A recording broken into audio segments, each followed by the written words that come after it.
bienvenue à l'hôtel M. Alors aujourd'hui c'est Noël et notre cadeau c'est Valérie. Bonjour Valérie. Oh, bah c'est gentil ça, bonjour, bonjour. Ah si, on est très heureux de t'avoir depuis quelques jours à Megève, que tu découvres je crois. Bah oui, écoutez, en réalité, ça fait quand même 2 ans que je ne suis pas partie au ski.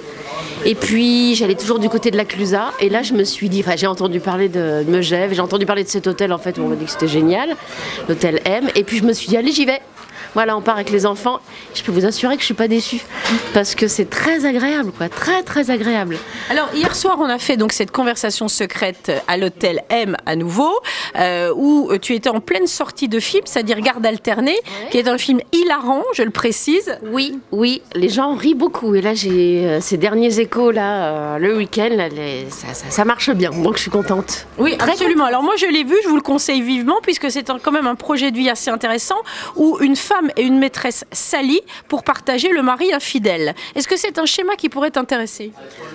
En réalité, non. Tout est possible dans la vie. Ça existe. Hein, c'est-à-dire que les modèles de couple et de famille recomposées, tout existe. Mais moi, en ce qui me concerne, non, c'est pas possible.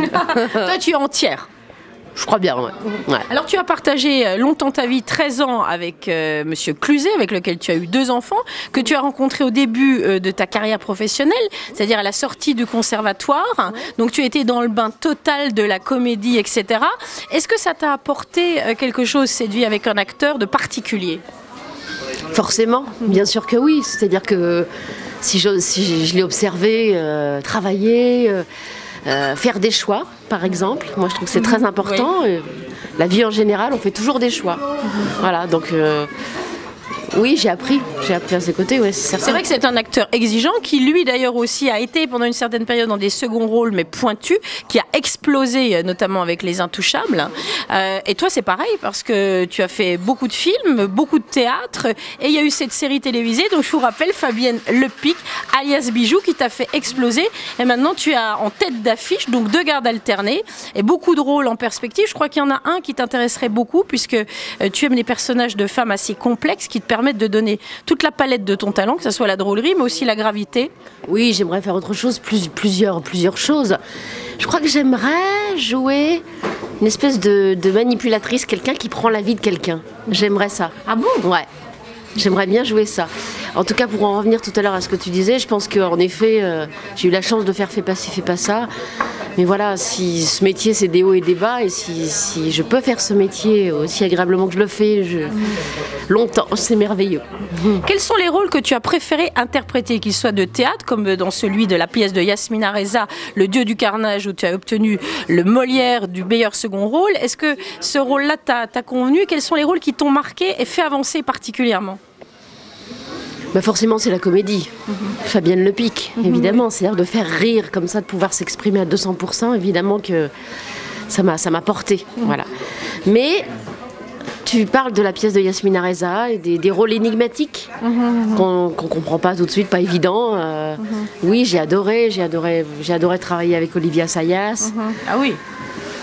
J'ai adoré plein de périodes. Le conservatoire, c'est peut-être la période que j'ai préférée parce que je me souviens, quand j'étais beaucoup plus jeune, je faisais du babysitting et le père me raccompagne et puis me dit, vous savez, la plus belle période dans la vie, c'est l'apprentissage, c'est d'apprendre. Et j'étais étonnée, je dis, ah bon, mais vous n'êtes pas heureux de travailler ?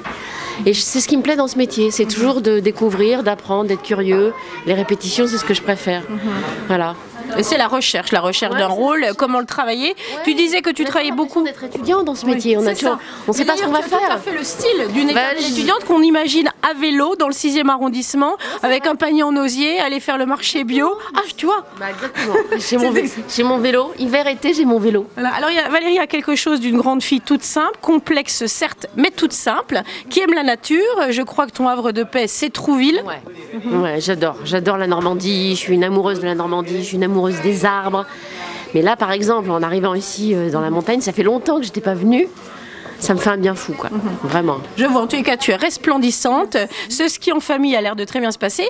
On espère te retrouver à Saint-Tropez, qu'on aimerait te faire découvrir avec Global Télé Saint-Tropez. Je crois en plus que tu es une amie. Bonjour Suzelle, si tu nous vois. Bonjour Suzelle.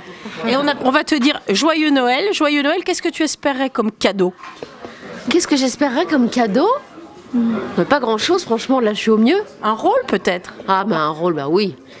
Bon, voilà, il va venir. Il va venir. Un bon. On l'attend, il va venir par la cheminée. Merci beaucoup Valérie et une bonne fin de séjour sur les pistes Mejvan et OM où nous sommes merveilleusement accueillis. Merci beaucoup. Merci.